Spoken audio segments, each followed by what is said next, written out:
So the shortage of qualified leaders to implement global strategy. Nike said they could grow 75% faster if they had managers to manage what they know they should do. Think about that. We could grow our business 75% more if we had the right people. Another thing that's going, that's the area I work in. Global consumer markets and the impact on marketing functions. We now have global markets in India, Southeast Asia, China, all over, and the customers are all wanting the same thing. So we've really shifted away from B2B to back to consumer markets. And the question is, and this is one of the areas that a guy at Bond looks at, is should we have these umbrella global brands that matches everybody in the world to our product? Or is there a liability to that? Now, should Microsoft be global, or should you break Microsoft up into what are called hip pocket organizations, where you just say, oh, this is our company for South Africa, here's our company for Saudi Arabia, whatever. It's a big problem that's coming up in the future. This is one that people get really upset about when I talk about it, and there's a lot of it in this room. Managerial ignorance. What is managerial ignorance?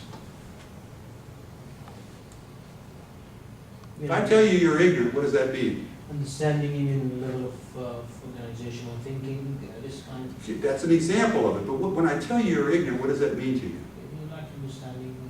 You're stupid. Well, it's not though. What ignorance is you don't know what you don't know. I don't even know what question to ask. And what we've got now is when I deal with managers, they don't know what a global market means. They don't know how it's going to impact their company. They don't even know the information they need to solve those problems. And what I see is an awful lot of people are hung up with multinational and they're trying to make it global, and it won't work. Multinational looks like this, global is going to look like that. There's a gap between there, which is non-continuous learning. Anybody that's mathematics knows how difficult it is to come up with an equation that talks about something that stops in the middle. That's what we've got, and that's a real problem. There should be all kinds of research going on as how do I determine the level of ignorance amongst my managers in my company? How do I get them to run the company when they don't know what they're doing? It's like saying, okay, fly this Qantas 747 to LA. Okay, I'm just sitting there kind of driving, kind of like it's my car. The answer is, are you going to make it to LA? And the answer is no. Are many of these companies going to get for this company? The answer is no. Okay? Another thing that's going on is the acceleration of time. Everything has to be done quicker, faster, more rapidly than your competition. If you go back to 1936, there was an Austrian economist called Joseph Schumpeter.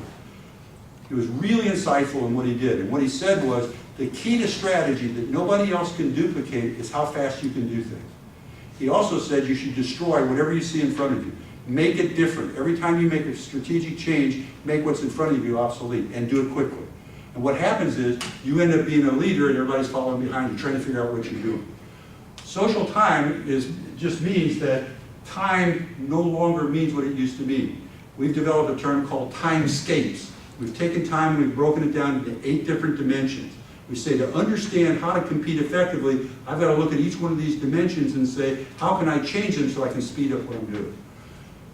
When I had my own business, we used to develop 10-year plans. If anybody tells you they're developing a 10-year plan, they're an idiot. Because they have no idea what's going to be going on in 10 years. I know what I'm going to be doing in 10 years, but you guys don't. You don't know what your company's going to be doing in 10 years. We now have 1-year plans. I have companies in the United States that have 1-quarter plans. Okay? That's how fast these things are changing. A couple more trends. Globalization is going to change anything. What's an emerging market?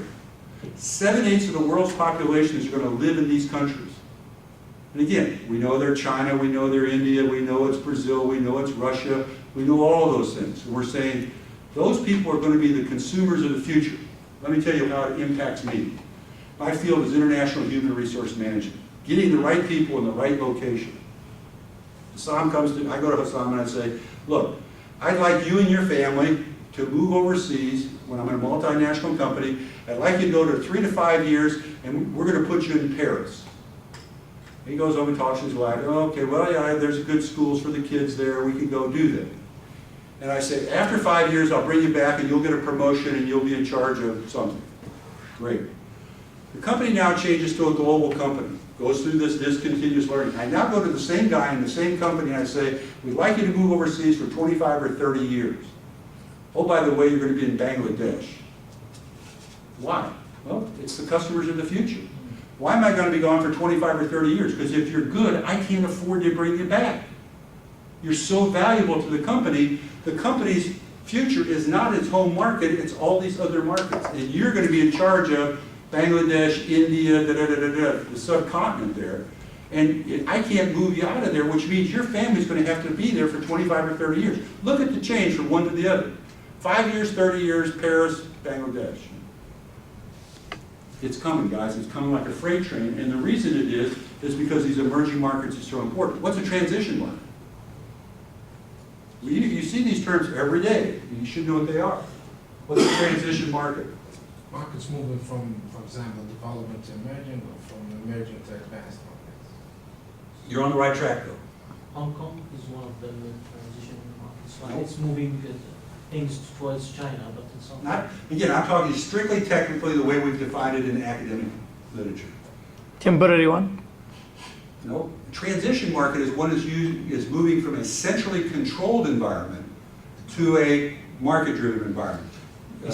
Czech Republic, Romania, Hungary, all the rest of those are transition markets. Why are they so important? Do they have as many people as the emerging? The emerging markets have 7/8 of the world's population. That's why they're important. What do the transition markets have that's as important or more important than people? They've got smart people. They've got well-educated, well-motivated people in those countries that can be your global managers of the future. So you might want to get involved in, even though it's not as big as China, what it is, it's got a whole bevy of good employees that you can hire. Hyper competition, this just means everything's accelerating. Consolidation means we've got the European Union, we've got NAFTA, there's going to be the Pacific Free Trade Association. You know, we've got all these things that are globbing together. What's the key to these multinational market groups? They trade with each other. They don't trade between the multinational market groups. So all of a sudden we've got Europe, we've got North America, we've got the Pacific Rim. There's 23 multinational market groups in the world. And what it says is they're going to get to know each other real well and they're going to exclude him. What happens if you're Japan?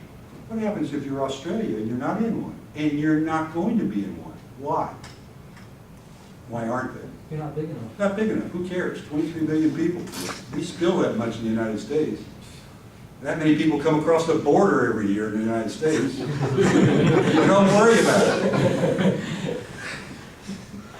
Discontinuous learning is these holes. Intervention, okay. If I'm going to do research that has impact, this is one of the things you should start thinking about. What does it have to do to have impact? I've been doing it for 40 years. I've narrowed it down to about 5 or 6 things. Your research should be well accepted if it has these points, in my opinion. The first thing is it has well-grounded theory. Every paper should be based upon a foundation of, I can tell you what's going to happen without collecting the data. Why is that so important? Security. The research. Yeah, it shows reasoned thinking. It shows logic. It shows that there is a way to predict what's going to take place. Now let me test it to see whether this really works. If I don't have any basis for this, it's just a shot in the dark. Oh, look what I found. Well, what's it based on? I don't know, but I found it. Remember, when you collect data, the ability to generalize it is normally very limited.